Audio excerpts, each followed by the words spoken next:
pada semangat ya. Pastinya sebagai anak muda, generasi penerus bangsa, kita harus tetap selalu bersemangat apalagi dalam hal menuntut ilmu dan juga pengetahuan. Di penghujung bulan tentunya masih di awal tahun 2022 nih. Apa aja nih kegiatan dari teman-teman yang udah direncanain?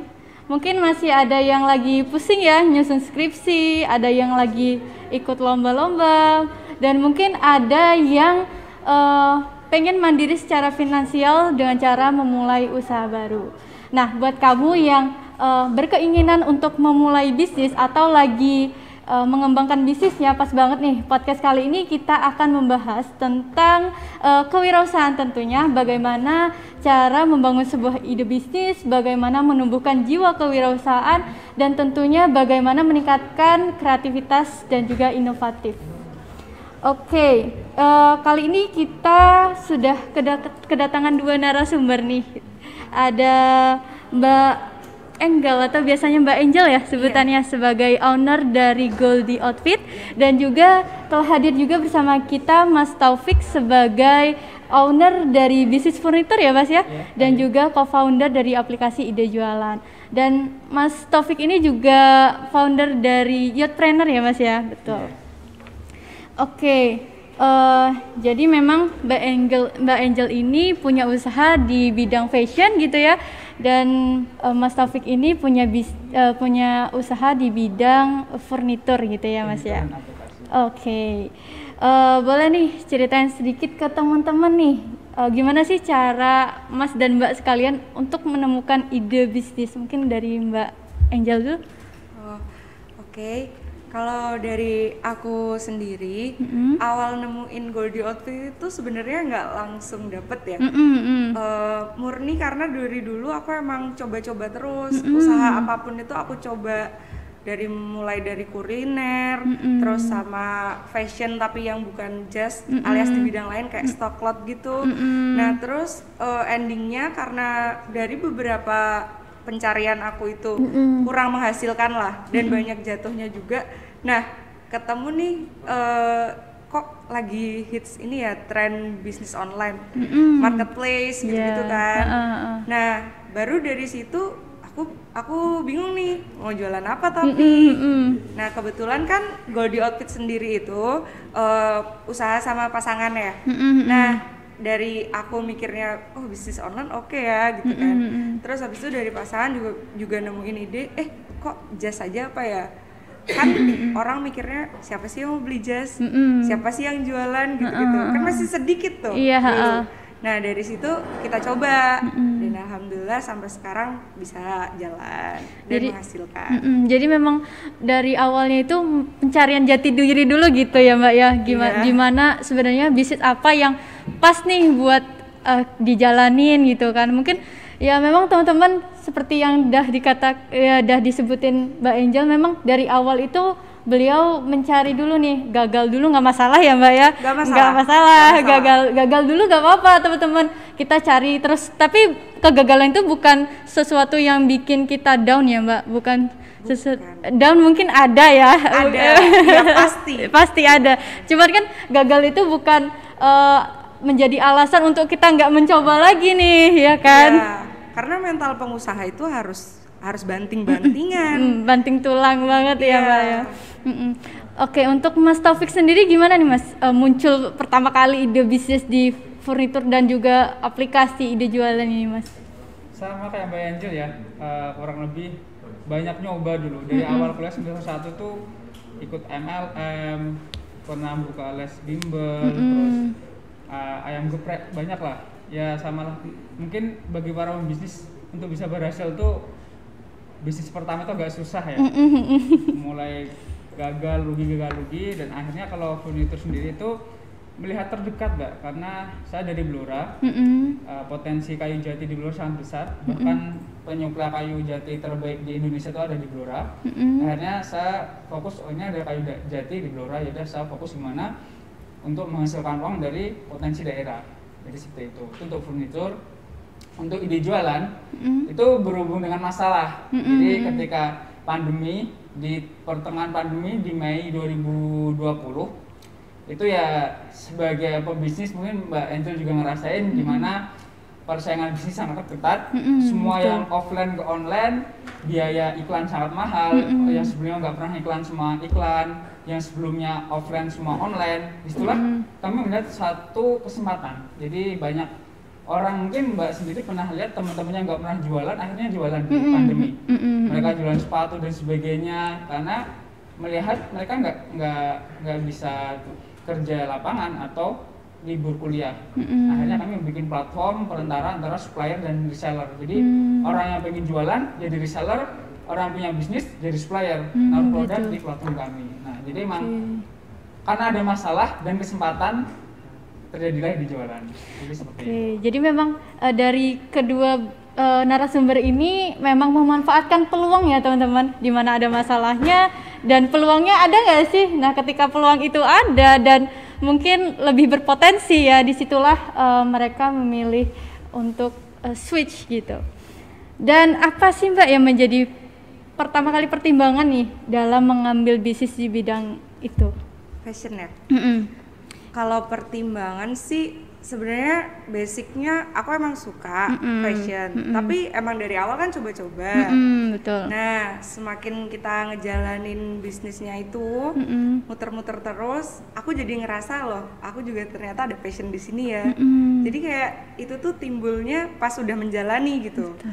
Memang waktu awal banget tuh, aku sebelumnya kan ini kuliner. Dan itu juga karena beberapa teman anggap kalau misalnya masakan aku tuh lumayan lah, nah makanya buka kuliner. Tapi ya itu tadi, di perjalanan bisnis kan nggak selalu mulus. Terus habis itu langsunglah ke Just ini. Itu fashion yang aku suka sebenarnya fashion perempuan. Iya pasti, ya, karena kan? sebagai perempuan ya Mbak ya pasti. Tapi kita nggak bisa maksain gimana ya. Kalau misalnya aku suka ini, aku harus ini. Karena kita udah bukan bayi lagi yang menilai sesuatu karena aku suka. Tapi coba aja jalanin. Kalau misalnya emang di situ rezeki aku, ya aku jalanin bakal terus aku ya Mbak tekunin ya. kan. Tekunin. Nah kebetulan di Goldie Outfit ini malah bener-bener fashionnya tuh makin kesini kok aku juga jadi makin suka. Makin suka ya Mbak iya, ya. makanya itu ada beberapa MC yang alhamdulillah juga sudah ternama. Itu kalau misalnya request just yang custom, itu tuh aku bisa ngasih desain-desainnya. Gitu ya Mbak ya. Walaupun aku bukan lulusan desainer, tapi kebanyakan dari mereka alhamdulillah suka. Jadi gitu. untuk itu sendiri ya berjalan seiring jalan. Jadi belajar juga seiring perkembangan usaha juga ya Mbak ya. Iya, kayak seperti itu. Tuh. Nah kalau untuk Mas Taufik sendiri nih, apa yang menjadi bahan pertimbangan pertama kali untuk memulai bisnis di bidang furnitur?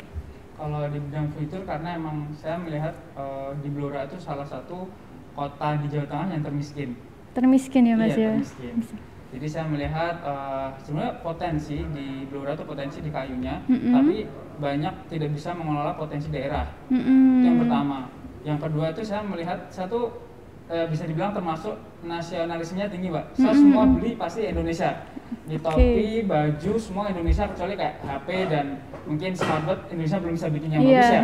Betul. Nah, gitu. Jadi emang saya melihat kayu-kayu di Blora diekspor ke Cina itu saya nggak terima gitu. Iya, karena nanti Jadi balik lagi ya Mas ya. Cina, di produk dikirim ke Indonesia lagi dengan harga mahal. Betul. Jadi saya nggak terima. Akhirnya mau nggak mau saya harus turun gitu. Nah, karena saya juga pengen pulang ke Blora, ingin melihat orang tua. Akhirnya ya mau nggak mau ya sama kami aja tadi nggak bisa sesuai keinginan. Kalau keinginan saya kuliner, pengennya saya kuliner bisnis. Tapi ya saya harus pulang ke Blora untuk melihat orang tua. Terus potensinya harus saya kembangkan. Akhirnya saya terjun ke furnitur. Itu pertama yang furnitur. Kalau yang ide jualan itu karena tadi ini demand-nya tinggi banget, sampai sekarang demand-nya tinggi banget. Iya, benar banget Mas. Ide jualan sekarang sudah ada 130.000 reseller. Wow. Dan setiap bulannya ada sekitar 4.000 yang gabung jadi reseller ide jualan. Jadi emang demand orang untuk jualan itu tinggi banget. Saya nggak mau kehilangan itu. Dulu kami belum punya aplikasi sendiri, masih pakai pihak ketiga. Oke, masih pakai pihak ketiga. Yang penting kita nangkep demand. Banyak yang pengen jadi reseller, kita tangkap. Terus saya sebagai CEO juga langsung cari supplier untuk menghandle reseller yang pengen jualan. Jadi seperti itu. Oke, jadi memang kalau saya mau ngasih sebuah pepatah ya, iya, ada boleh. pepatah di bahasa Arab itu Baidatul Yomi Goiru min Dajajatun Godi. telur sekarang itu yang ada di depan mata lebih baik daripada ayam tapi besok gitu. Jadi ya telur sekarang bisa diuangkan, ya sekarang aja, jangan nunggu ayam tapi besok. Jadi seperti itu. Oke. Jadi memang kalau di furnitur sendiri memang Mas Taufik ini melihat ketimpangan gitu ya Mas ya, padahal sumber dayanya banyak tapi kok malah nggak dimanfaatkan dengan baik gitu ya Mas ya. Oke. Nah, ngomongin tentang entrepreneurship nih atau kewirausahaan. Pertanyaan yang paling sering muncul itu sebenarnya wirausahaan itu dibentuk atau diasah? Karena memang sebagian teman-teman ini ada yang berpendapat dan klaim ya, aku nggak mau jualan karena memang aku tuh nggak bisa jualan loh Sel gitu, aku tuh nggak bisa gitu. Jadi ya akhirnya nggak pernah memulai gitu. Jadi menurut pendapat kalian gimana? Mungkin Mas Taufik dulu. Kalau saya mindset Mbak. Mindset ya. Saya kemarin kedatangan ini MT-nya XP langsung, produk XP. Saya kebetulan kenal dekat, saya ngobrol, dia itu bikin aplikasi ini POS, karena demandnya juga tinggi kan, yang udah kita sekarang udah banyak setiap warung pakai POS sendiri pakai aplikasi dia bikin untuk UMKM, tapi karena mindsetnya belum terbentuk mereka nggak mau pakai. Nah, kalau menurut saya entrepreneur itu mindsetnya dulu. Kalau emang mindsetnya pekerja untuk menjadi entrepreneur itu ya yang ini sesuai dia pengalaman ya, di sekitar saya susah karena emang kalau mindsetnya entrepreneur apa aja itu bisa jadi peluang untuk bisnis gitu. Oke. Jadi lebih detail melihat peluang gitu ya Mas. Bahkan di depan mata pun kayak sebenarnya ada peluang gitu. Bahkan dalam hal misalnya kayak fotokopi buku itu juga bisa menjadi peluang ya Mas ya. Oke. Kalau dari Mbak Angel sendiri gimana Mbak? Tadi bilangnya passion sama dibentuk atau memang dibentuk atau memang dilatih gitu? Kalau saya sih bisa dari dua-duanya. Tapi kalau dari diri saya sendiri awalnya memang udah suka dagang. Jadi mungkin entah gimana itu pembentukan diri ya. Jadi terbentuknya nggak seperti itu. Karena orang tua saya juga bukan entrepreneur kan. Jadi kayak membentuk diri sendiri dengan cara berlatih. Berlatihnya dari awal ya, saya dari kelas SD aja, SD udah jualan iket rambut. Nah, jualan iket rambut, terus abis itu kan sedikit-sedikit. Tapi dari situ saya jadi tahu, jadi punya pikiran, oh kalau saya jualan saya punya uang. Iya, betul. Saya bisa membeli apa yang saya suka. Itu pemikiran anak SD pada zamannya. Pada zamannya. Iya. Lalu SMP ternyata masih berlanjut. Saya tidak bisa tak bilang itu passion saya, tapi nyatanya itu saya latih juga. Jadi kayak kalau misalnya dari yang Mbak bilang, dua-duanya bisa. Tapi jangan mengklaim diri kamu tuh tidak punya passion berbisnis, karena zaman sekarang kalau belajar bisa. Iya, makanya. Gitu. Jadi memang alasan-alasan itu sebenarnya ya kurang tepat ya Mbak ya. Jadi memang ketika kita pengen jadi pebisnis, memang kita harus melatih. Ya mungkin gagal dulu nggak masalah, 1-2 bisnis gagal ya nggak apa-apa. Cuman kegagalan itu ya jangan bikin alasan bahwa oh mentang-mentang kita rugi, mentang-mentang kita gagal, oh berarti aku bukan passionnya bukan di wirausahaan. Tapi jangan seperti itu ya Mbak ya. Oke. Nah ada nih Kak teman-teman yang pengen mulai bisnis ya, tapi memang banyak kendalanya Mbak, dari waktu dan juga biaya yang masih terkendala karena memang masih kuliah kan. Ada beberapa juga masih ikut organisasi dan mungkin masih mengandalkan uang dari orang tua. Tapi ada tuh keinginan pengen mulai bisnis. Nah menurut kakak gimana? Boleh? Oke. Kalau dari saya tuh mungkin kendala-kendala yang dirasain anak zaman sekarang tuh kayak nggak punya modal, nggak punya waktu. Tapi sebenarnya kalau kita mau belajar itu bisa. Karena kalau nggak punya modal sekarang udah ada dropship. Di online tuh bener-bener apa-apa bisa lah. Kalau kamu punya niat, kamu ngedropshipping dari toko A, itu kan kamu tidak perlu mengeluarkan uang dahulu. Malah konsumenmu bayar ke kamu bayarin ke toko yang kamu ambilin, terus dari sana langsung dikirim langsung. Nah, itu udah menjadi sebuah solusi. Kalau waktu sih kita harus benar-benar ngelihat prioritas ya. Jadi kalau dari pengalaman aku sendiri, aku awal kuliah, aku tuh punya target dan prioritas sesuai dari keadaan aku. Karena orang tua aku punya anak 3, aku nggak bisa bebanin semua pembiayaan ke orang tua kan. Jadi orang tua bayarin untuk kuliah, selebihnya aku cari-cari sendiri.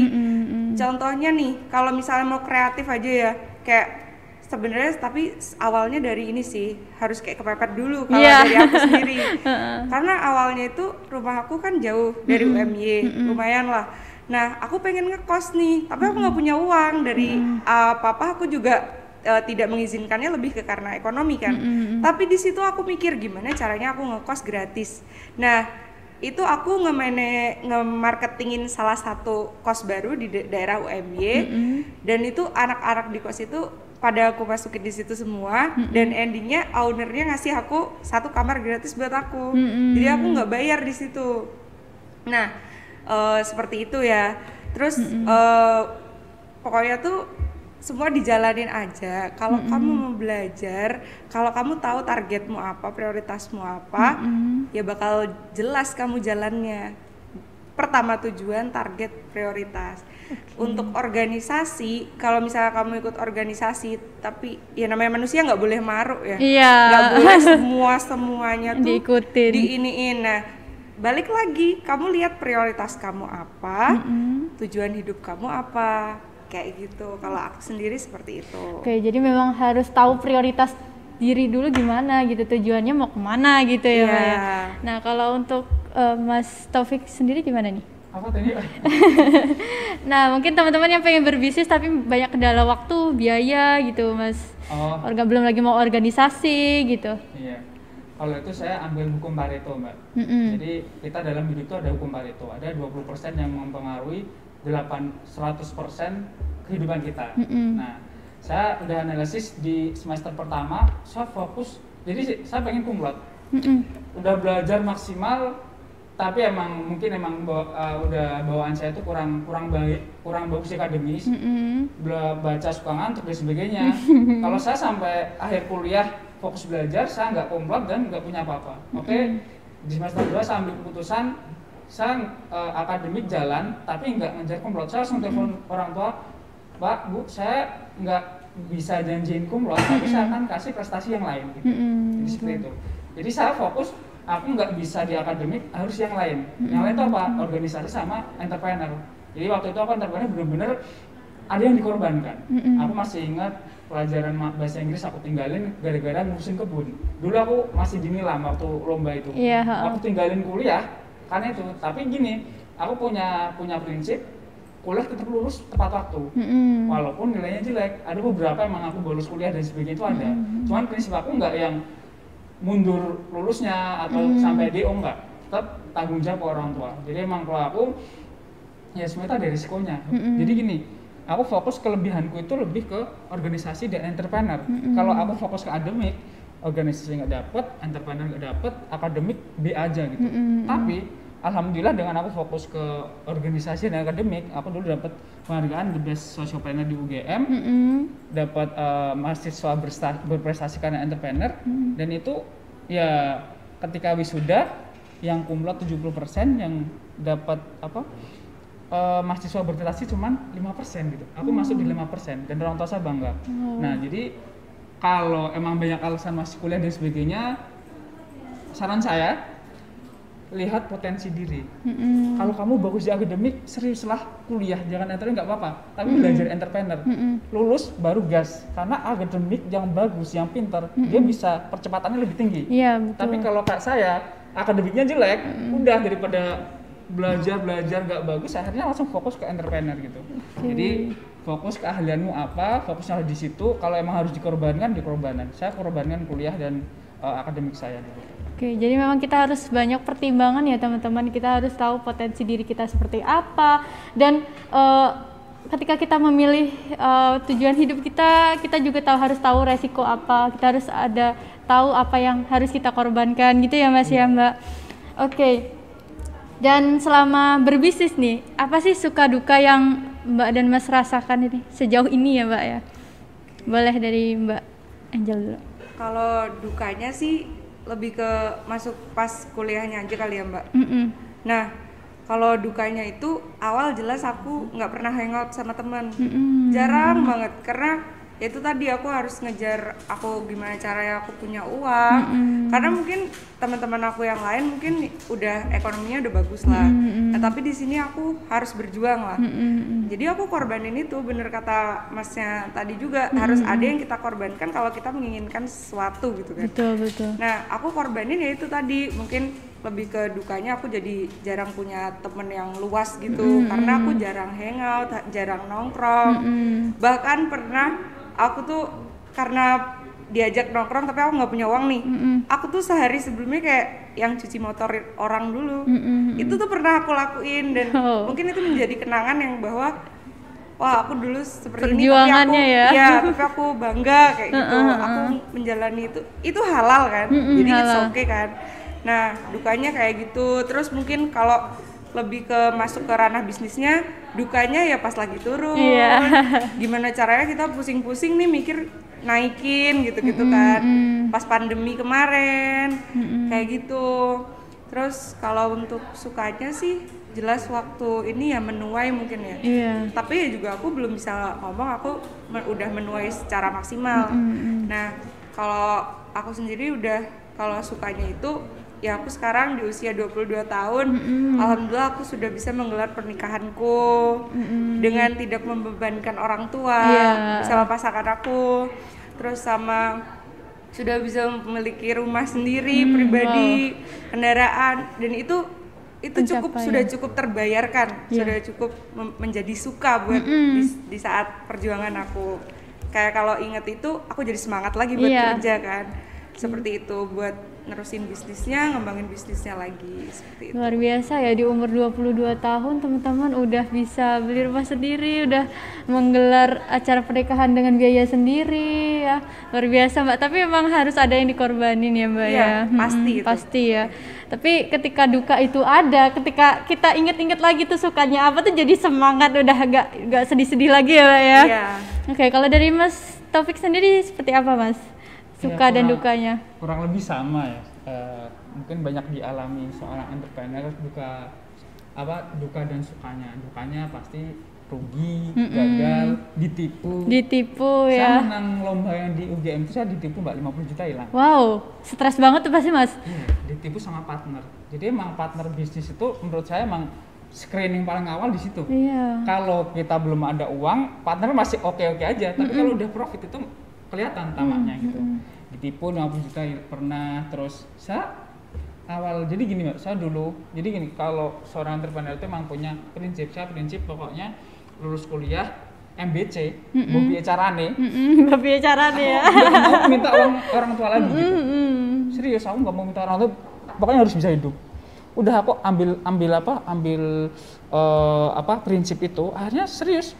Sekarang sudah, besok udah lepas dari orang tua, bener-bener 1 bulan tuh aku cuman pegang 100.000 kalau salah. 1 bulan? Iya. Makan cuma nasi, kecap selama 2 minggu. Ya, sampai basi pun aku pernah gitu. Jadi bener-bener biar aku bisa bertahan hidup. Itu aku nyoba kesana kesini dan sebagainya, nyoba ini nyoba itu. Ya ternyata ketika aku ketemu yang megang Google di Jogja, itu pernah ngalamin kayak gitu juga gitu. Jadi emang suka dukanya emang kita rugi, ditipu, terus yang paling sedih itu ditipu sih. Temen deket, iya udah dapet uang segitu banyaknya, ditipu. Ya terus kayak makan ya, kalau makan sih alhamdulillah kayak gitu udah terbiasa ya dari dulu, misalnya makan gak enak dan sebagainya udah bisa gitu. Kalau untuk senangnya, kalau buat saya sendiri Mbak, jadi saya paling senang itu ketika bermanfaat bagi orang. Jadi kayak saya bisa menggaji karyawan, terus bisa membuka lapangan pekerjaan bagi orang, itu saya senang banget. Bahkan kayak orang tua saya, kamu aja belum banyak pokoknya, tapi kok kamu udah berani gaji orang, ya nggak apa-apa. Dari situ saya bisa dapat uang lebih, saya bilang gitu. Jadi kalau saya sendiri ketika bisa membuka lapangan pekerjaan terus bisa menggaji orang, saya senang banget di situ. Memang kalau ketika kita berbuat baik sama orang tuh pasti kayak seneng aja gitu ya Mas ya rasanya. Tapi memang kalau namanya rasanya ditipu itu memang sedih banget ya, apalagi teman dekat. Nah, hubungan itu gimana Mas sampai sekarang sama teman rekan kerja itu?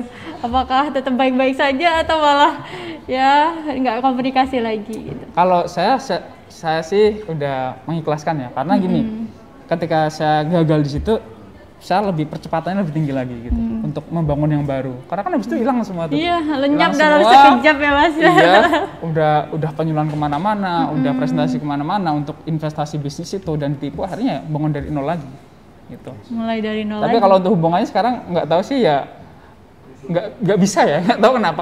Kalau dia nyapa ya aku oke, tapi nggak tahu dianya ngilang. Jadi emang udahlah gitu. Oke, jadi memang rata-rata nih yang saya cermati nih, rata-rata kalau pebisnis itu harus apa ya, harus tegar, harus siap, namanya kita berada di bawah itu memang harus benar-benar apa ya, mentalnya tuh harus kuat gak sih Mas? Iya, Mbak? saya tuh paling ini Mbak, kan saya jadi komisaris jetpreneur ya, jadi saya ngasih masukan. Di awal-awal tuh bener-bener nggak ada uang di dompet selama 2 minggu. No. Diajak ngumpul untuk ngasih masukan. Ya kalau nggak makan masih bisa lah, tapi nggak bayar parkir tuh nggak bisa kok. Iya. Bayar parkir nggak bisa, serius. Iya, Di awal nggak bisa bayar parkir. Bener-bener Bener-bener nggak bisa. apa ya, ini kritis mungkin, Iya, kritis itu ya Mas ya. Teman-temanku kalau mungkin orang bilang aku nggak ada uang, itu kan biasanya Alah, bohong banget enggak. itu Pak. Iya, maksudnya ada uang tapi dikit, nggak bisa buat jajan. Bener-bener nggak ada sepeser pun gitu. Bener-bener apa ya, masa sulitnya memang bener-bener dukanya memang deep banget sih ya. Tapi dari apa ya, dari kesusahan duka itu tuh ketika kita mengalami kesuksesan jadi kayak apa ya, kayak memori lagi gitu loh. Kayak oh ternyata aku tuh dulu pernah sesusah itu dan akhirnya aku bisa survive sampai sekarang, itu mungkin pencapaian yang luar biasa ya. Oke. Nah, tadi kan udah dukanya juga udah banyak banget, apalagi sekarang itu kan Mas, Mbak, persaingannya itu ketat banget ya antara bisnis satu sama bisnis yang lain, apalagi ketika orang tahu bisnis kita itu apa namanya sukses, bisa dikatakan seperti itu, pasti banyak yang niru gitu kan Mbak, Mas. Dan gimana sih cara kalian mempertahankan bisnis tersebut ya di tengah persaingan, dan apalagi ditambah pandemi kemarin kan mungkin banyak banget mempengaruhi bisnis. Mungkin bisa dijelasin ke teman-teman sekalian Mas. Masnya dulu boleh. Oh, untuk ini bertahan di kondisi pandemi. Ya kalau saya sendiri di furnitur ini Mbak, emang sangat terdampak ya, apalagi pengiriman. Dulu kan untuk pengiriman susah tuh, karena pasar saya Jabodetabek. Pasar utama furnitur saya emang Jabodetabek. Emang alhamdulillah udah punya pasar dan pengirimannya mudah. Ketika di pandemi itu turun, benar-benar turun. Tapi ya gini, kalau setiap pebisnis harus ada diferensiasi ya. Kalau saya utamakan tuh pelayanan. Jadi saya konsumen tuh benar-benar saya jaga gimana ketika mereka beli ke Kayo, nama brand saya Kayo Mbak. Ketika mereka beli ke Kayo, mereka harus saya jaga biar nggak beli ke tempat lain gitu. Servisnya sampai after sale itu pernah sampai kayak orang yang lihat tuh kamu rugi loh gitu. Karena kenapa Mbak? Saya garansinya orang yang beli di Kayo garansi seumur hidup. Seumur hidup, kayu jati saya garansi seumur hidup. Waktu itu ada kesalahan karyawan saya itu kurang kering ketika menjemur kayu. Akhirnya pecah setelah 3 bulan. Saya suruh kirim lagi ke Blora, saya ganti yang baru. Konsumennya kaget gitu, kaget serius nih diganti baru. Iya saya ganti baru gitu. Saya rugi itu 1,5 juta. Rugi 1,5 juta. Per item Mas? Per item. Lumayan itu Mas. Iya. Marginnya gimana Mas gitu, marginnya dengan apa? Dengan keuntungan-keuntungan yang sudah disediakan ke customer itu kan pasti marginnya drop banget tuh. Iya. Nah itu gimana perhitungannya itu udah masuk resiko bisnis Mbak. Jadi kalau orang bilang bisnis tanpa risiko, saya bilang itu nggak ada. Nggak ada bisnis tanpa risiko, itu nggak ada. Itu hanya omongan aja, dua ludah aja. Jadi ya udah resiko, tapi alhamdulillahnya setelah itu dia benar-benar trust. Akhirnya mereka memberikan ke teman-teman yang lain. Makanya kalau saya bilang saya bisa bertahan di pandemi karena pelayanan yang bagus. Saya benar-benar utamakan pertama pelayanan di bisnis. Itu kalau di furnitur, kalau di ide jualan, justru karena pandemi saya bisa bangkit. Meningkat ya. Iya. Jadi memang pandemi ini ada beberapa sektor yang terdampak ya. Kalau untuk sektor offline-nya seperti kayak furnitur tadi memang terdampak. Apalagi ada pembatasan wilayah gitu kan Mas ya, pasti mempersulit dalam hal pengirimannya. Tapi memang ada juga sebagian sektor yang justru grow ketika adanya pandemi gitu kan. Oke, kalau dari Mbak Angel sendiri seperti apa Mbak? Kalau dari saya, ngomong-ngomong masalah pandemi nih, saya waktu itu memang masih pas pandemi awal banget, itu masih cuma punya 2-3 karyawan. Nah, tapi itu pun saya takut bakal ada pemecatan, karena mungkin kan demand-nya turun, pembelian di online juga turun. Nah, saya pikir-pikir tuh gimana sih caranya buat antisipasi itu semua, biar saya tuh nggak harus mecat orang, karena kasihan juga ya. Kasihan. Nah, terus habis itu saya ngelaksanain diversifikasi bisnis. Nah, dengan jualan sembako sama ikan waktu itu. Nah, itu malah aku jualnya online. Aku tembak ke supplier yang paling murah nih, bener-bener di tempat pelelangannya, karena dulu kan rumah aku deket pantai. Pantai daerah Parangtritis, Samas gitu-gitu kan. Nah, aku langsung tembak ke situ, aku cari supplier. Nah, terus aku diversifikasi bisnis tuh alhamdulillah jalan, mungkin juga rezeki karyawan aku kan. Nah, dari situ aku bisa nggak mecat mereka, dan walaupun jasaku tuh demand-nya turun, tapi alhamdulillah tetap ada. Turun tapi tetap berjalan. Nah, diversifikasi bisnis aku pas pandemi itu. Terus tadi apa lagi, Mbak? Persaingan mungkin ya, Mbak ya. Persaingan yang kalau ada yang niru, atau mungkin ada yang bahkan nge-brand menjual dengan brand Mbak, mungkin kayak gitu. Kalau untuk itu sih aku udah percaya sama yang Tuhan kasih aja, karena pasti ada orang kan rezeki takdir sendiri. Tapi kalau untuk inovasi, jelas sebagai entrepreneur kita harus tetap berinovasi kan, untuk menjaga usaha kita. Nah, salah satu inovasinya dari Goldie Outfit itu sebenarnya bukan ke produk, karena kalau ke produk mungkin desain-desain baru, tapi lebih ke inovasi sistemnya di dalam. Kita bagusin lagi kayak pelayanan, bener kata Mas Taufik tadi, pelayanan ke customer kita, terus sama lebih ke biar ke anak-anak juga kerjanya pada beres semua, kayak gitu tuh, perbaikan sistem dalam lah, sistem dalam dan juga luar. Kalau untuk dari segi produk sih, aku pikir selalu ada lebih ke desain baru seperti itu. Oke, jadi memang teman-teman ya, meskipun Mbak dan Mas ini, boleh. Iya, saya sepakat kata Mbak Angel tadi. Kalau ini kita pasrah ke Tuhan aja. Saya ngalamin ya. Saya kan memang foto tampilan produk utama gitu. Jadi emang semua saya foto dengan proper, dengan bagus. Saya ada studio foto sendiri untuk produk-produk furnitur saya. Yaitu saya udah foto, udah kasih watermark, diambil oleh orang-orang Jepara. Karena emang mereka tuh fokusnya produksi, tapi untuk foto jelek gitu. Iya, bener Mas. Jadi diambil fotonya, di watermark ulang, dijual. Ini bener-bener gak masuk akal ya. Ada orang tanya produk itu, dia screenshot di IG orang lain, tanyanya ke saya gitu. Padahal watermark saya udah hilang. Sumpah itu kayak nggak masuk akal aja. Udah diambil brand orang, foto saya, terus ada konsumen beli ke saya gitu. Ini gimana ceritanya gitu? Capek kalau kita cuma ngurusin komputer, capek serius. Capek. Foto banyak banget diambil orang, udahlah. Emang awal-awal pasti ngerasain, mungkin Mbak Angel ngerasain kok dijiplak kayak gitu, emang ada rasa marah gitu. Karena foto produk butuh biaya ya, pasti ada rasa marah awal. Tapi ketika udah 3-4, wes lah biarin aja gitu. Yang penting kita perbaiki kualitas aja ya Mas ya Mbak. Belum tentu kamu meniru seperti apa yang saya lakukan tapi hasilnya sama. Ya udah takdir Tuhan. Iya, sepakat itu saya. Dan kebetulan bapak saya juga dari Jepara dan ada bisnis furnitur juga dulu ya Mas ya. Karena memang di Jepara itu memang sentralnya pengrajin. Ukir ya Pak ya Mas ya. Dan tapi memang untuk penjualannya sendiri fotonya masih kayak ala kadarnya, cuman kayak foto biasa aja, nggak ada kayak editing, proses editing dan sebagainya. Jadi ketika kita udah berusaha menampilkan gambar dari produk yang bagus dan itu dipakai orang lain, agak nyesek sih ya Mas ya. Cuman kalau kita terus mikir kejelekannya aja, terus negatifnya terus, jadi nggak maju-maju jalannya. Iya benar.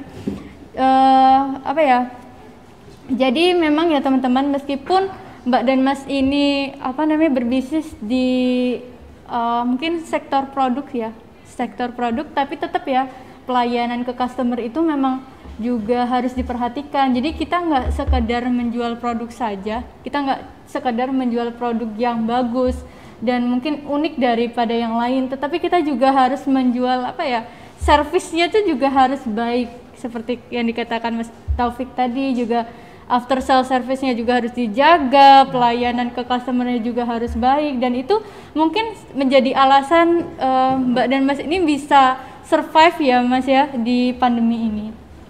Oke, untuk kreativitas sendiri gimana sih Mas dan Mbak menumbuhkan daya kreativitas dan inovasi supaya kita tuh bisa menghasilkan ide yang berkelanjutan?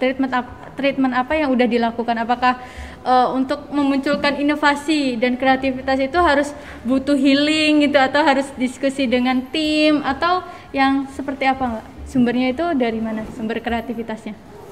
Boleh Mbak Angel dulu. Kalau aku sih untuk sumber-sumber kreativitas itu awalnya biasa dari debat sama pasangan sih.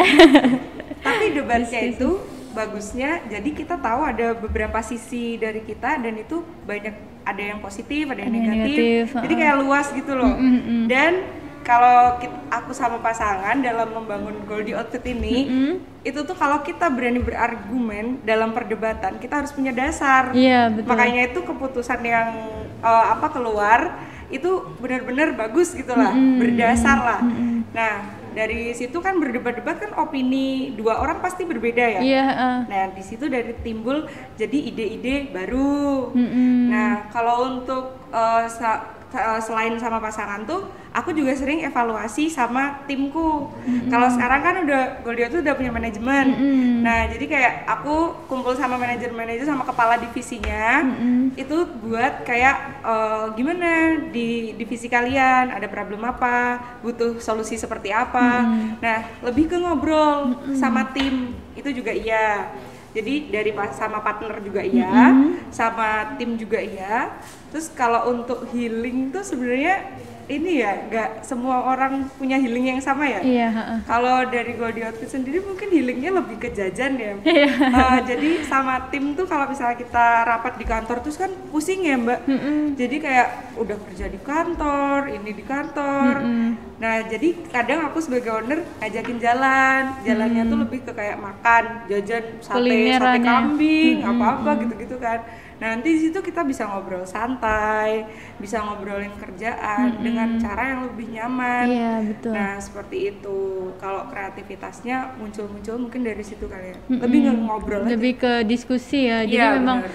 treatmentnya itu kan treatment orang beda-beda ya. Mungkin dari diskusi itu tadi bisa mengambil titik tengah, dan kita bisa tahu mana yang ide yang paling bagus ya, Mbak ya. Iya, mungkin betul. juga ide itu kan ada plus minusnya. Mungkin dari minusnya yang ide satu mungkin bisa di cover dengan ide dua, jadi ada kolaborasi ide yang bisa menciptakan inovasi yang lebih baik ya Mbak ya, begitu. Oke, untuk Mas Taufik sendiri gimana nih Mas cara menumbuhkan daya kreativitas dan inovasi gitu? Kalau saya pertama itu harus open mindset Mbak. Open mindset open mind, bener-bener open mind. Saya pernah di startup punya Malaysia, saya megang di Jogja. Itu bener-bener saya udah menawarin aplikasi sebagus mungkin, tapi kan startupnya hampir sama kayak Gojek ya. Mereka nggak mau karena emang nggak open mind gitu. Terus gini, kalau saya benar-benar open mind, jadi saya menerima segala masukan dari semua orang, tapi saya filter. Bahkan tukang becak pun ngasih masukan, saya terima gitu. Saya alhamdulillah nggak pernah merasa lebih pintar dari seseorang ya.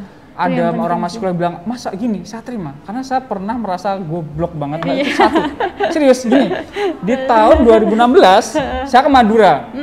Saya ke Madura, naik Gojek. Drivernya bilang, Mas, pakai GoPay, dapat diskon mungkin 50% lebih ya gitu. Oh, lumayan mikir, ya Mas ya. Apaan sih GoPay gitu? Tes aja lah gitu. Itu yang saya ngerasa paling goblok ya. Dan sekarang GoPay menjadi e-wallet nomor 1 di Indonesia gitu. Langsung, wah gila. Kenapa aku dulu meremehkan gitu kan pasti. Meremehin dulu kayak apa sih ini tuh? Tapi sekarang menjadi terbesar gitu loh. Betul. Ketika dulu makanya sekarang itu aku ambil pelajaran ya, apapun aku terima gitu. Metaverse, terus NFT itu sebelum sekarang viral aku udah terima. Ketika ada orang bilang oke gitu. Karena yang dulu aku kira mustahil dan nggak mungkin bisa jadi terbaik gitu. Nah makanya kalau aku kreativitas saya asah emang dari open mind. Siapapun orang yang bilang saya terima, saya cari dasarnya, terus saya filter gitu. Nah itu kalau saya ngasah daya kreativitas seperti itu. Terus yang kedua, kalau saya emang ini ya backgroundnya suka suatu hal yang baru. Makanya saya tadi juga, suka hal-hal yang menantang gitu ya Mas ya. Saya ngerasa waktu masuk sini, aduh ini gimana nih saya pakai kaos gitu, gimana rapi-rapi gitu. Karena dari awal saya di startup Mbak, saya di startup selalu emang budayanya itu nyantai, tapi yang gimana job desk atau target lo tercapai gitu. Yang penting resultnya ya. Iya, yang penting resultnya. Saya terbiasa seperti itu tadi, makanya waduh ini nggak enak nih sama. Nggak apa-apa, Mas, santai aja. Gitu Mbak, kalau kuncinya saya open mind. Siapapun yang bilang, terima, filter, cari dasarnya. Jadi itu. Kita nggak boleh merasa lebih pintar dari orang lain ya. Sehingga kayak ide orang yang dikasih itu kayak ditolak mentah-mentah itu, jangan sampai seperti itu ya Mas ya. Jadi kita terima aja ide yang bahkan ide yang mungkin terbilang gila itu ya terima aja ya. Barangkali ada sisi positif dan yang bisa kita ambil. Itu bener banget Mbak, aku nambahin dikit ya. Kalau misalnya kayak aku nih sebagai owner, terus aku menutup diri, maksudnya kita diskusi, tapi aku nggak open minded, kayak yang Masnya bilang, itu tetap mau karyawan kita idenya sebagus apa, itu mental di kita, jadi kayak useless buat diskusi gitu. Makanya itu kita harus benar-benar open minded dulu. Kalau ada mau diskusi atau mau debat, argumen, jangan strict merasa pilihan argumen kamu paling benar. Ya seperti itu sih tambahan dari aku. Jadi kalau karyawan pun yang kasih ide juga, kalau misalnya kita tolak mentah-mentah juga jadinya nggak mau lagi ngeluarin ide. Iya benar. Jadi kayak ngapain aku ngasih solusi, ngasih ide kalau pada akhirnya juga percuma gitu. Jadi memang sebagai pebisnis memang harus ada open mindset ya. Iya. Oke, jadi memang kreativitas itu sebenarnya dibiasakan, dilatih, atau emang give aja gitu Mbak? Tiba-tiba kayak muncul aja gitu, oke aku pengen bikin ini gitu. Nggak segampang itu ya Mas ya. Kalau dilatih lebih tepatnya kalau saya dilatih sih. Iya bener sih, aku juga mikirnya kayak gitu. Karena latihannya ya banyak ya Mas. Ada kadang kalau misalnya kita terpentok masalah, jangan mikir di masalahnya, pikir solusinya. Dari situ kamu bisa menjadi orang yang kreatif dari kecil gitu loh. Dari masalah sepele aja, kalau kamu udah kebiasaan meremehkan, ya gimana, jadi otak kamu tuh nggak terbiasa buat memikirkan ini masalahnya apa sih, solusinya apa sih. Kan kreativitas itu sebenarnya menyelesaikan solusi nggak sih? Kayak misalnya nih, aduh produk aku kok udah kayak ini ya biasa banget ya. Nah, itu kan pasti kita mikirnya solusi dengan cara apa? Berkreativitas itu tadi kan. Kita jadi kebiasaan mikir, menyelesaikan masalah. Itu harus dilatih sejak dini lah ya. Jangan meremehkan sesuatu masalah gitu-gitu terus yaudahlah aku nggak mau lanjut lah, udahlah. Kayak gitu. Misal gagal tadi tuh, gagal usaha baru sekali gagal usaha, langsung yang inilah aku udah nggak punya uang ada ini. Nah itu jangan kayak gitu. Kita jangan terfokus sama masalah tapi sama solusi. Oke. Kalau dari Masnya sendiri mungkin bisa mau menambahkan Mas? Iya, kalau kreativitas beliau itu dilatih, dipaksa, dan menyemplungkan diri. Membaur ya Mas ya dengan masalah. Contohnya Mbak, saya benar-benar gini, ya itu Kak, waktu aku habis wisuda MBC, pokoknya caranya nggak harus bisa hidup gitu. Ya sudah, apa aja muncul. Saya pernah punya teman yang lolos Astra Award, dapat pendanaan nggak tahu berapa ratus juta ya. Dia dilatihnya gini, sama mentornya, itu aku belajar di situ. Sama mentornya dia di Jakarta, pergi gitu, pergi ke setengah kota, misalkan dari kota A ke kota B gitu, udah diminta semua HP, KTP, HP, dompet semua diminta, dia cuma 2 KTP, ditinggal di sini, nanti kamu balik jam 5 sore, misalkan di Bekasi, harus balik ke Jakarta jam 5 sore, bawa uang 2 juta, nggak boleh ngutang. Dari jam 1 siang, pulang ke Jakarta jam 5, cuma 2 KTP, nggak boleh ngutang. Keluar juga kreatifnya. Tapi memang kadang-kadang the power of kepepet itu bener-bener manjur gitu ya. Iya, dia bisa balik ke Jakarta dengan uang 2 juta gitu. Langsung dia mikir, aku tuh bisa potensi sehari ngasilin 2 juta gitu. Jadi sebulan aku bisa ngasilin berapa tuh? 60 juta, dia bilang gitu. Langsung keluar, dia nyari ini yaitu di maklar gitu, di jalan gitu. Bisa balik ke Jakarta gitu. Aku mikir gitu, emang itu di ini Mbak, dipaksa untuk kreativitasnya emang dilatih dan dipaksa. Kalau nggak gitu nggak muncul dia kreativitasnya. Ya? Kalau cuma nyantai dan sebagainya, ya nggak terpacu. Kalau menurutku dilatih, dipaksa untuk bisa kreatif. Mungkin kita bisa terlepas dari zona nyaman juga ya. Kita harus keluar dari zona nyaman tuh bener ya Mas ya. Berarti kan ketika kita kepepet itu kadang-kadang malah kreativitas kita itu muncul. Dan ada juga di cerita dari pengalaman dari diskusi sama teman-teman. Ada Mas, jadi teman saya itu kayak punya bisnis gitu. Jadi ketika orderannya itu sepi dan kadang-kadang bukan orderan sepi Mbak, malah orderan pas rame dia kayak merasa kecapean gitu kan. Itu wajar ya. Wirausahawan itu wajar merasain capek, itu kalau menurut saya hal yang lumrah gitu. Cuman kasusnya ini ketika bisnisnya itu kan kuliner gitu. Jadi ketika lagi banyak-banyaknya orderan, apalagi kalau kuliner kan pasti kayak kita mengutamakan konsumen dulu. Jadi kita kayak menyediakan makanan buat konsumen dulu, dan saking banyaknya orderan itu mungkin kayak makan itu jadi nggak teratur dan mungkin capeknya juga luar biasa kan kalau misalnya bisnis kuliner itu. Nah, kadang-kadang kesibukan ini loh Mas, kayak tersitanya waktu itu kadang-kadang bikin orang kayak besok aku nggak mau jualan gitu kan, capek ya, namanya kita berusaha tuh pasti capek. Nah itu kadang-kadang ada beberapa orang yang saya temui mengalami hal tersebut Mas, bukan malah sepi, malah rame, kadang-kadang yang sedikit aneh ya mungkin ya. Bisa diatasi sih itu. Kan kayak gitu nanti kalau misalnya dia emang ngerasa udah capek banget sendiri, hire orang. Iya harusnya gitu, harusnya ya Pak. Bikin tim yang bagus gitu buat ngebantuin dia biar dia bisa mikirin kesehatannya, bisa refresh diri dia, karena kalau dia juga udah kecapean di situ kan untuk development, untuk inovasi memikirkan baru gitu, developmentnya perusahaan kan emang sulit. Jadi ya kayak gitu, harus solusi itu tadi, pikirin solusinya. Dan apa sih yang bikin kreativitas kalian tuh nggak berjalan? Misalnya kayak bikin stuck lah mungkin ya, bisa dibilang seperti itu. Apa aja yang bisa bikin kreativitas kalian itu stuck? Boleh Mas Taufik dulu? Kalau kreativitas stuck tuh pertama ini cepat merasa puas. Kalau cepat merasa puas dengan achievement biasanya ya udah akan mentok di situ. Yang kedua sistem. Kalau sistemnya Kak tadi ada bawahan ngasih masukan dan itu disangkal langsung, itu setelahnya dia nggak akan ngasih masukan lagi, gitu loh, nggak berguna gitu masukannya. Jadi emang sistem sama tadi yang pertama? Jangan cepat merasa puas. Itu untuk biar kreativitas kita tetap jalan gitu. Kalau kita cepat merasa puas, ya udah, misalnya kita dapat satu achievement ya di situ aja. Terus gini, kalau di dunia bisnisnya Mbak, yang real aku belajar, Nadim, founder Gojek bilang, Gojek tidak akan bisa sebesar ini kalau nggak ada Grab. Bahkan itu foundernya sendiri loh yang bilang seperti itu ya Mas ya. Gini, kalau Gojek sendiri nggak ada komputer, ya udah dia akan aman di situ. Karena ada Grab, dia kalau nggak kreatif, nggak bagus, dia akan mati gitu. Oleh Grab. Jadi emang kompetitor itu bagus banget dalam dunia bisnis ya. Yang saya pelajarin dari beberapa teori, kompetitor itu bagus gitu.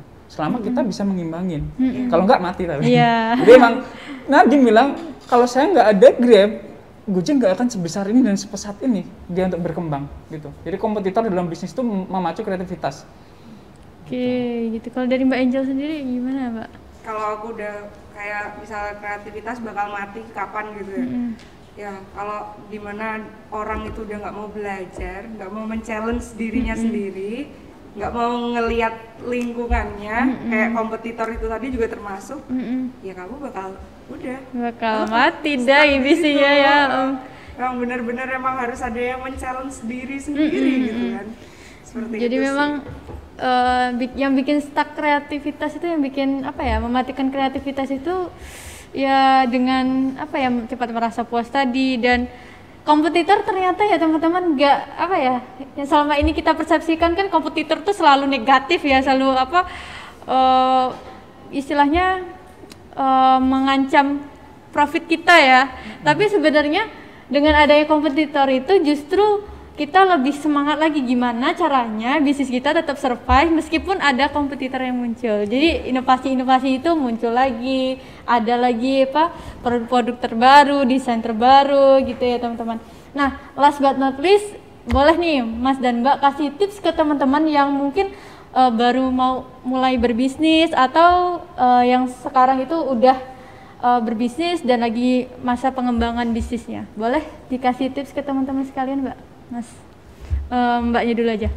Kalau aku buat kalian yang baru memulai bisnis nih ya, jangan takut mencoba. Kalau gagal itu anggap aja kalian bayar kuliah gitu kan. Uang kegagalannya kayak uang untuk kalian bayar kuliah gitu kan, belajar. Bayar ilmunya ya, Mbak ya. Bayar ilmunya.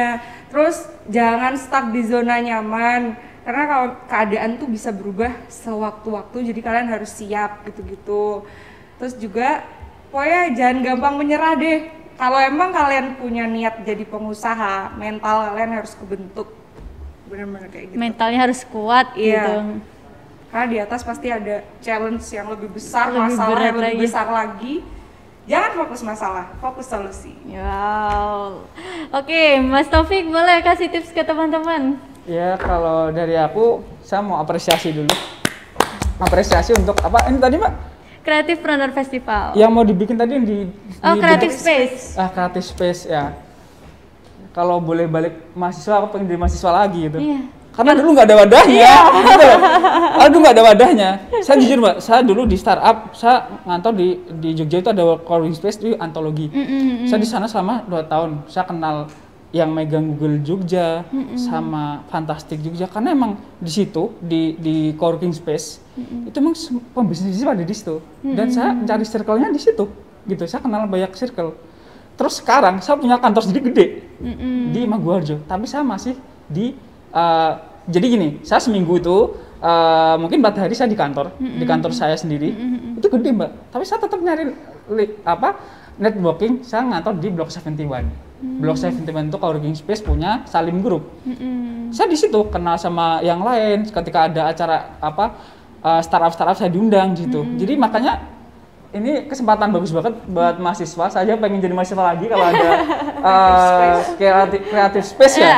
Karena saya sampai saat ini saya masih memanfaatkan co-working space. Walaupun udah punya kantor, saya masih ngantor di Blok 71 untuk nyari keuntungannya itu banyak banget ya Mas. Makanya saya apresiasi, semoga teman-teman bisa lebih baik gitu. Terus untuk tip and triknya, jangan pernah takut gagal dan rugi gitu, karena emang kegagalan itu harus dihabiskan, kerugian itu harus dinikmati dan dipelajari. Jadi seperti itu. Jadi itu yang saya ucapkan. Terus semangat, terus inovasi, jangan pernah merasa puas. Nah, terus bagi teman-teman, ini ya bagi teman-teman yang punya usaha, kebetulan saya punya aplikasi platform yang memerantai antara supplier atau orang yang punya usaha, UMKM, dan reseller. Jadi gitu.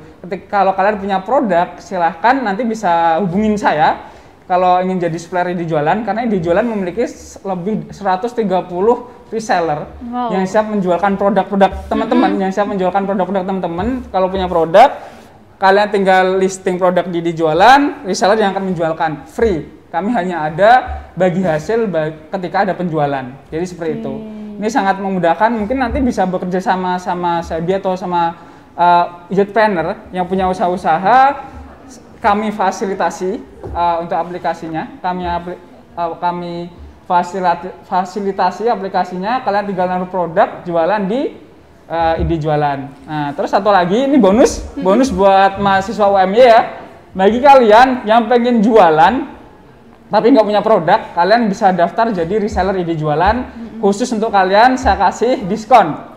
Khusus untuk yang ikut ini ya. Khusus yang untuk ikut Creative Planner Festival. Creative Planner Festival dan podcast ini saya kasih diskon. Yang pengen jadi reseller nanti pakai kupon. Ini khusus untuk kalian. kuponnya nanti ketika kalian install aplikasi ID jualan dan jadi reseller, kalian install, daftar jadi reseller, masukkan kupon Ayo Jualan. Jadi caps lock semua, Ayo Jualan nanti dapat cashback 30%. Itu khusus untuk mahasiswa UMY atau yang ikut Creative Planner. Jadi emang beruntung banget yang ikut podcast kali ini ya. Kemarin ketika saya diundang, saya mikir saya bisa ngasih apa ya buat UMY gitu. Makanya saya kasih bagi yang punya usaha, tinggal listing produknya, nanti reseller yang ngejualin, yang pengen jadi reseller dapat cashback 30% dengan menggunakan kupon Ayo Jualan caps lock semua. Jadi nggak ada lagi nih alasan teman-teman, aduh nggak ada biaya nih, nggak ada modal, nggak ada lagi ya. Ini udah ada solusinya, nggak punya produk, di jualan nyiapin produknya. Karena untuk supplier sendiri di jualan udah ada 911 supplier. Kalau reseller udah ada 1030 reseller. Jadi yang punya usaha tinggal memasarkan produknya di jualan, yang belum punya produk tinggal ambil dari supplier di jualan. Gitu. Udah gampang banget itu, jadi nggak ada alasan lagi, nggak ada modal, karena memang di aplikasi ide jualan juga udah menyediakan apa ya, platformnya sendiri ya Mas ya.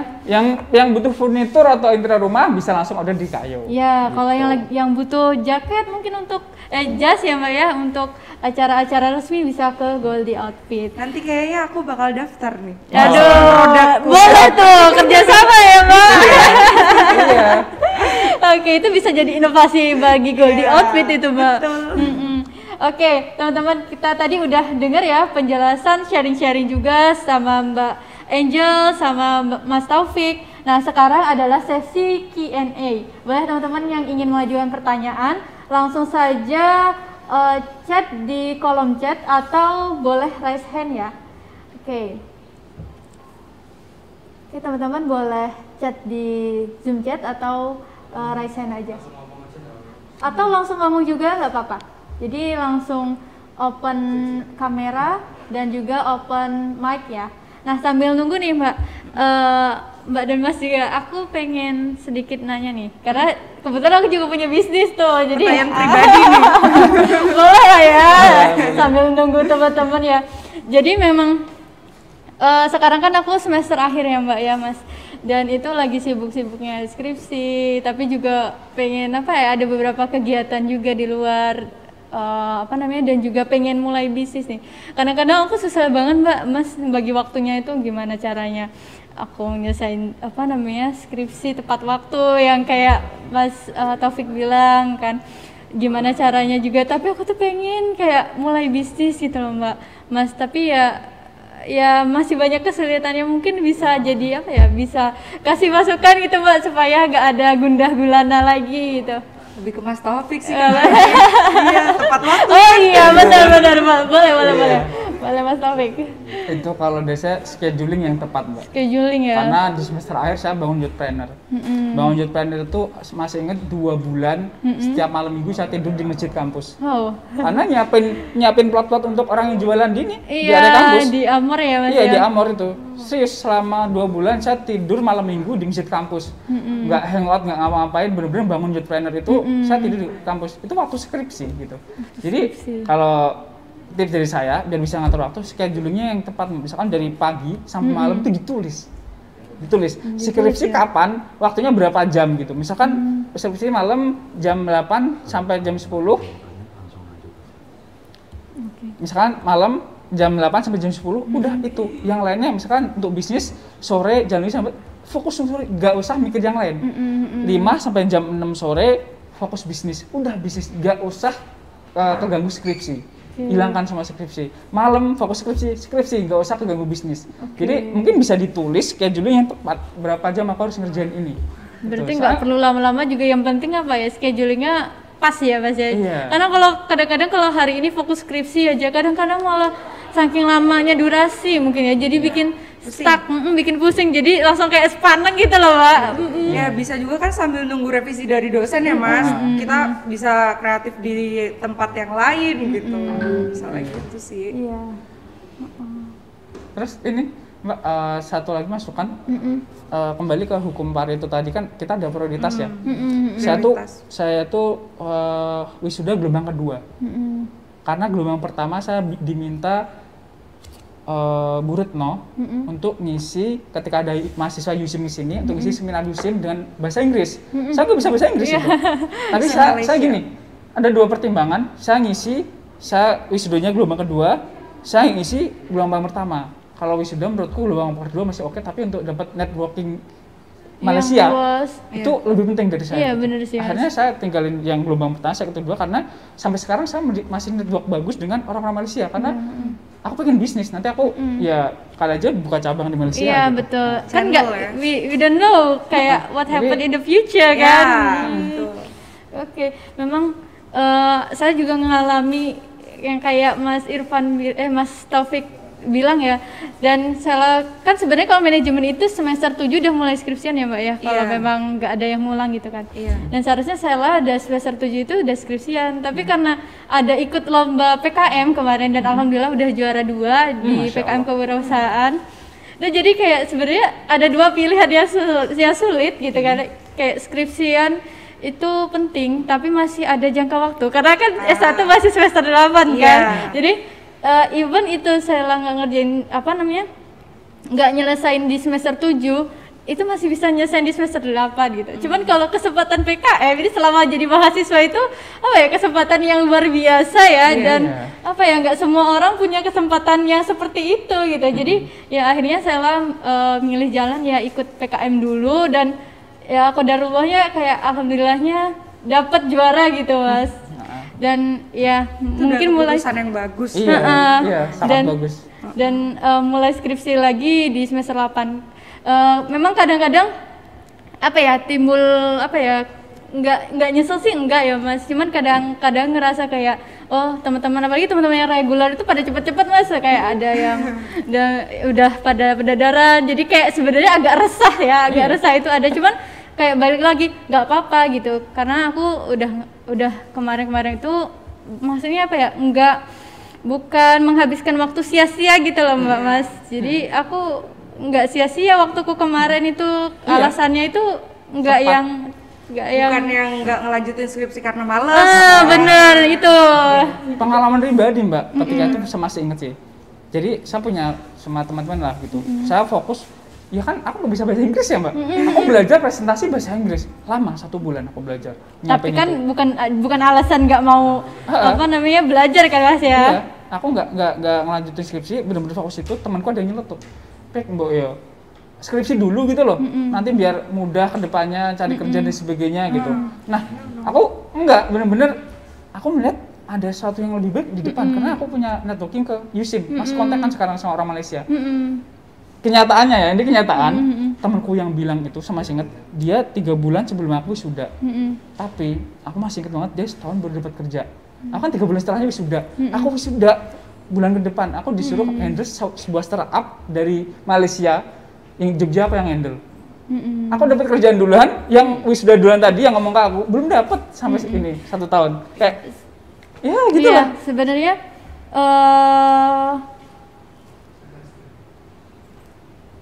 jadi memang lulus cepat atau enggak itu sebenarnya bukan suatu indikator lah, maksudnya kayak acuannya bukan itu ya, tetapi kayak tergantung prioritas kita dulu ya. Fun fact kan aku sampai sekarang juga belum lulus. Iya.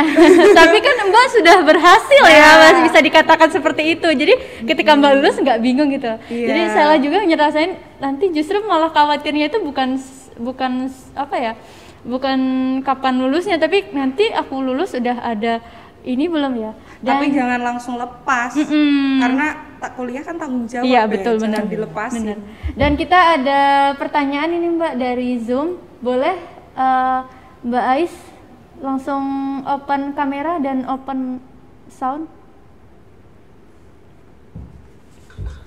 Halo, assalamualaikum. Maaf karena jaringan saya agak kurang lancar, jadi saya open mic aja ya.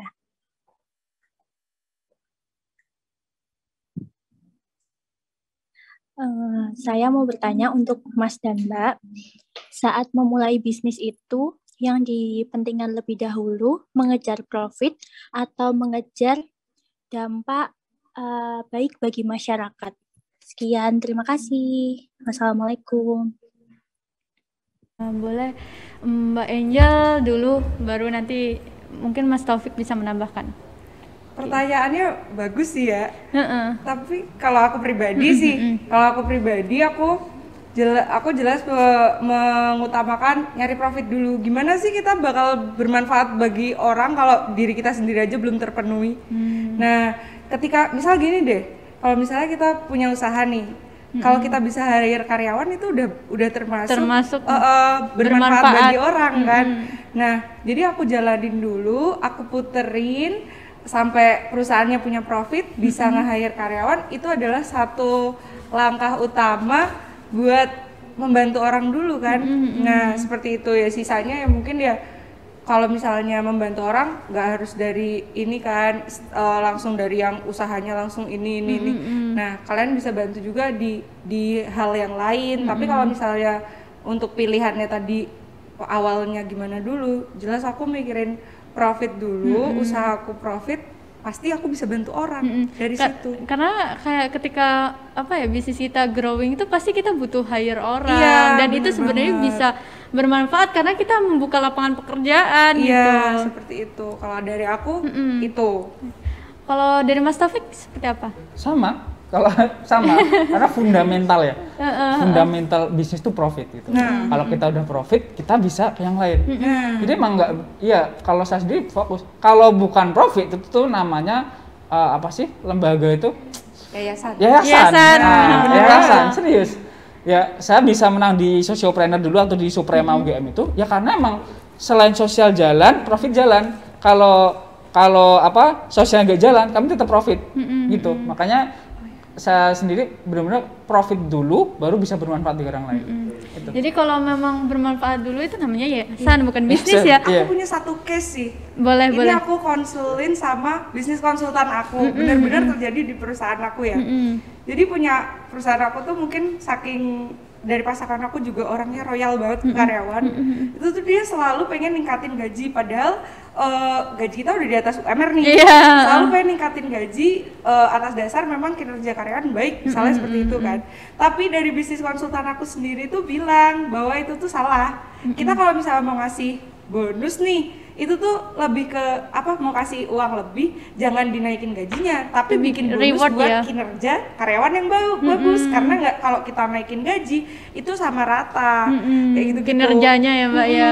Bener-bener dipikir juga itu tadi, namanya usaha itu fokusnya profit. Kalau misalnya enggak ya yayasan gitu aja. Jangan sampai kamu salah pengen baik, pengen bermanfaat bagi orang, tapi membahayakan perusahaanmu, finance perusahaanmu. Nah, seperti itu. Jadi harus pertimbangannya memang harus benar-benar dipikirkan ya.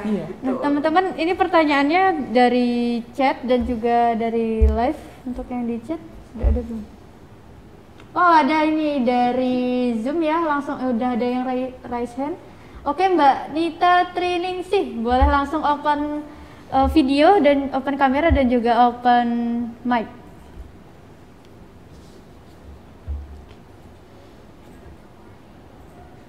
Mohon maaf Mbak, suaranya belum terdengar.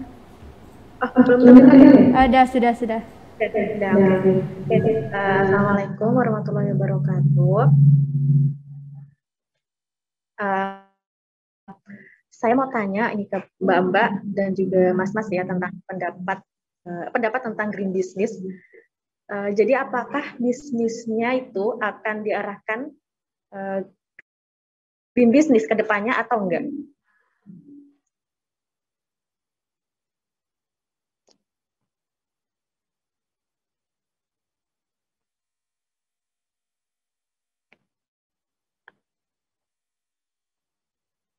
Sekian ya, Assalamualaikum warahmatullahi wabarakatuh. Atau Mbak, kurang jelas ya? Mbak Nita boleh diulang kembali pertanyaannya? Oke, jadi yang saya tanyakan ini adalah pendapat tentang green business. Apabila kita memulai sebuah green business itu apakah misalnya Mbak-Mbak atau Mas-Mas memulai sebuah bisnis green business itu apakah bisnisnya itu akan diarahkan ke green business ke depannya atau enggak?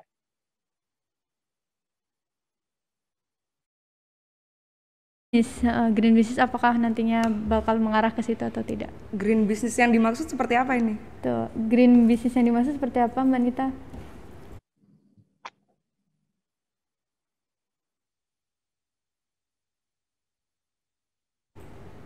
Gimana, Mbak? Green business yang dimaksud seperti apa? Apakah suara saya terdengar? Green business yang dimaksud seperti apa ya, Mbak? Iya, terdengar. Kalau kurang jelas diketik aja kan? Iya, atau bisa di chat aja gitu, Pak. Green business. Green business itu sebenarnya seperti apa gitu? Jadi maksudnya misalnya kayak bisnis yang apa ya, yang mengedepankan sebuah lingkungan yang berbau-bau hijau gitu loh, Mbak. Ke ini kebermanfaatan ke lingkungannya mungkin ya. Oh, oke. Itu seperti apa, Mbak? Iya, itu ada 3 ya, people, planet, sama satu lagi P apa ya? Ada 3 Bang. People, planet, sama lupa saya. P1 lagi itu. Nah, saya ini alhamdulillah saat ini lagi membangun satu usaha kuliner, karena emang tujuan saya punya kuliner. Iya. Alhamdulillah PT-nya udah jadi. Itu emang langsung saya itu pertama green business tadi ada 3 saya lupa. Yang sama kita ada people, planet, satu lagi P-nya saya lupa ada 3. Itu langsung itu karena ya kita tidak memungkiri sekarang keadaan bumi kita udah kurang baik ya. Jadi emang itu kalau menurut saya dari sekarang harus menerapkan itu gitu. Bahkan itu jadi prinsip ketika kami rapat perdana kemarin untuk membangun PT, ini harus pertama yang kita terapkan di bisnis gitu. Oke. Jadi responsibility ke lingkungan itu seperti apa gitu, Mbak? Ini mau ditanyakan Mbak Nita. Kalau dari aku sendiri, kalau sekarang kan Goldie Opti juga udah ada ruko ya. Nah, itu juga setiap orang yang belinya di ruko kita udah nggak pakai plastik lagi. Jadi pilihannya kamu mau belinya di bawah pakai cover jas sama hanger atau mau pakai paper bag. Nah, bukan pakai kresek. Jadi emang udah meminimalisir kresek sih buat ekonya sendiri. Tapi seiring berjalannya waktu, insya Allah bakal lebih dampaknya lebih yang keluas lagi deh. Tapi untuk yang secara saat ini kita mulai kecil-kecil dari itu dulu, meminimalisir kresek. Kecuali kalau pembelian online ya, Mbak. Karena kalau untuk marketin ke konsumen nih yang di luar daerah terutama nggak bisa bohong, masih butuh itu gitu. Dan untuk karena kan Goldie Opti juga termasuk jas yang murah ya, maksudnya kayak terjangkau. Nah, itu tuh jadi kayak kalau misalnya kita mau kasih servis lebih ke kayak itu tadi, kan itu nambahin cost. Nah, kayak gitu. Jadi mungkin untuk kedepannya pasti arahnya ada ke situ. Tapi untuk saat ini ya kita berani kecil-kecilnya dari itu, meminimalisir kresek dengan cara paper bag atau cover jas. Oke, seperti itu Mbak Nita.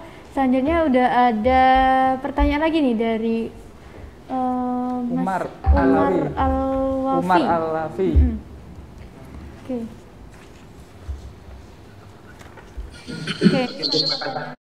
Apakah suara saya sudah terdengar? Oke, terima kasih atas waktunya. Sebelumnya perkenalkan saya Umar Al-Wafi dari manajemen 19. Di sini saya akan mempertanyakan terkait dengan kewirausahaan. Nah, apa sih yang bisa kita lakukan ketika usaha atau bisnis yang sedang kita jalankan itu stuck gitu. Stagnan itu maksudnya di sini kita sudah kayak bingung gitu loh. Apa yang harus kita lakukan untuk langkah selanjutnya gitu. Karena selalu ada gitu, maksudnya permasalahan gitu. Mungkin nantinya permasalahan terkait tempat dalam kita berjualan atau permasalahan lain sebagainya gitu, dan itu mengakibatkan usaha atau bisnis kita itu ya itu kembali lagi stuck gitu. Nah itu tuh menurut Mbak atau Mas itu apa langkah yang harus kita lakukan? Mungkin seperti itu. Terima kasih. Terima kasih pertanyaannya Mas Umar. Sebenarnya tadi sudah sedikit dibahas ya, tapi mungkin diperjelas lagi mungkin ke Mas Umarnya. Boleh Mas Taufik dulu? Iya, kalau kita udah di posisi stuck atau kita udah mentok, itu ada dua cara. Yang pertama analisis bisnis tersebut. Karena gini, ini yang unik dari bisnis ya. Saya ketemu banyak mentor. Ada mentor bilang usaha harus dari awal usaha, nggak usah sambil kerja. Karena si mentor ini dari awal usaha udah bisa sukses. Ada mentor lagi yang mereka kerja dulu, ngumpulin uang baru usaha, mereka juga sukses. Jadi untuk apa ya? Untuk bisnis itu nggak ada yang paten. Jadi dengan banyak hal itu bisa sukses. Dengan cara A, dengan cara B, dengan cara C. Nah itu ada dua pendapat. Yang pertama analisis bisnis. Kalau emang bisnisnya emang nggak bisa diselamatkan, yaudah disuntik mati, cari bisnis yang lain. Tapi ada juga yang benar-benar ini jangka panjang bisa jalan. Itu seperti SS, warung spesial sambal itu 2 tahun nggak profit. Itu kalau dalam rumus bisnis, ya rumus bisnis itu 6 bulan harus sudah disuntik mati gitu. Harusnya ya Mas. Harusnya. Ini 2 tahun jauh banget. Ya, pernah ngobrol sama Pak Yoyo, beliau yang punya SS itu benar-benar ya ini kalau rumus bisnis harusnya udah mati di bulan ke-6. Tapi beliau benar-benar tekunin, dia ada passion di situ, dia bisa melihat ke depannya ini bisa bagus, 2 tahun baru profit. Sekarang sebulannya udah ada 2M lebih. Iya.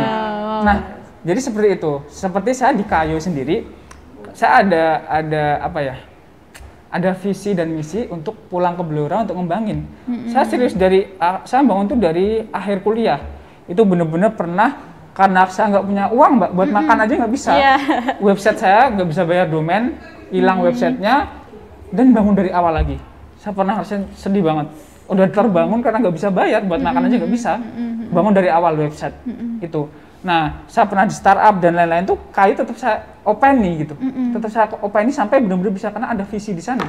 Gitu. Tapi kalau emang fokusnya udah profit, kalau itu emang kita lihat jangka panjangnya nggak bagus, dimatiin cari yang lain gitu. Tergantung emang ada visi seperti saya ingin pulang ke Blora walaupun nggak profit hampir setahun lebih, saya tetap di situ, tetap saya openi sampai kedepannya saya akan pulang ke Blora gitu. Jadi gitu, ada dua pilihan. Kalau emang hanya fokusnya profit, kalau nggak bagus matiin cari yang lain. Tapi kalau ada visi atau misi yang lebih baik, itu ya bisa kamu openin dan cari penghasilan dari yang lain. Jadi seperti itu. Jadi visinya itu dari mana dulu dan potensi kedepannya itu ada apa enggak? Nah, dari Mbak Angel sendiri seperti apa tuh Mbak? Kalau aku kebetulan inget banget sih sama matkulnya Pak Miftah kalau ditanyain itu. Itu dari mata kuliah, dari teori ya. Iya. Kalian kalau misalnya udah sampai nih ya, Pak Miftah sendiri tuh ngajarin kita. Kalau aku dulu juga pernah tanya pertanyaan itu ke Pak Miftah. Pak Miftah bilangnya 2 tahun. 2 tahun kalau nggak jalan baru kita boleh ganti bisnis lagi. Dan selain itu kita harus siapin exit plan sih. Jadi kita kayak plan B gitu ya Mbak. Exit plan tuh kalau misalnya emang udah usahanya udah ini, terus kita punya cadangan yang lain lagi. Jadi jangan berhenti banget, jangan yang stuck banget lah. Exit plan tuh penting dan itu ada loh pelajarannya di matkul Pak Miftah. Jadi kalian harus perhatiin tuh kalau misalnya pengen tahu exit plan itu apa lebih jelasnya, kalian coba tengok-tengok lagi pelajaran itu di matkul itu. Oke, jadi memang harus ada plan selanjutnya. Gimana kalau misalnya benar-benar bisnis ini nggak bisa jalan, itu kita mau bikin bisnis apa lagi? Nah itu harus benar-benar dipikirkan sebelum kita memutuskan untuk keluar dari bisnis tersebut ya Mbak ya. Oke, terima kasih banyak untuk Mbak Angel dan juga Mas Taufik yang sudah menyempatkan waktu, sudah hadir dan sharing ke teman-teman sekalian. Ya semoga kita bisa ketemu lagi di lain kesempatan ya Mbak. Terima kasih banyak udah memberi insight dan juga pengalaman bisnisnya. Dan untuk teman-teman yang mau mulai bisnis juga boleh loh ke aplikasi Ide Jualan. Tadi udah offer juga diskon-diskonnya ya Mas ya. Oke, terima kasih banyak Mas Mbak, bisa ketemu di lain kesempatan ya. Sukses terus Mbak Mas. Saya kasih pesan terakhir nggak? Boleh. Ya, saya mau kasih pesan terakhir ke teman-teman. Untuk bisnis usaha itu perlu sedikit dipaksa gitu. Perlu sedikit dipaksa. Saya masih ingat banget ketika wisuda, teman-teman saya legalisir ijazah dan kedua bapak ibu, bapak saya PNS, saya disuruh daftar PNS, saya negosiasi ke bapak ibu berikan aku waktu setahun untuk nggak daftar PNS gitu. Kalau aku nggak bisa hidup, oke aku daftar. Terus orang-orang pada legalisir ijazah, aku disuruh bapak ibu dan teman-teman, legalisir dulu. Setidaknya kalau kamu gagal usaha, kamu bisa kerja. Dan saya beda prinsipnya.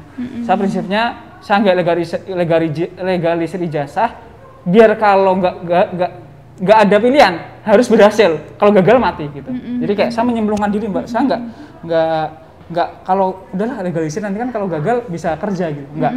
Saya benar-benar menantang diri saya nggak legalisir biar nggak ada alasan gitu. Harus berhasil gitu. Jadi silahkan nyemplungkan diri Anda di dunia usaha dan tantang, siap berjuang gitu aja. Oke, terima kasih banyak ya Mas, Mbak. Oke, kita masuk ke acara selanjutnya ya Mas ya, Mbak. Yaitu Speed Promotion Competition. Oke, saya akan boleh Mbak ya, sudah boleh meninggalkan ruangan. Terima kasih banyak.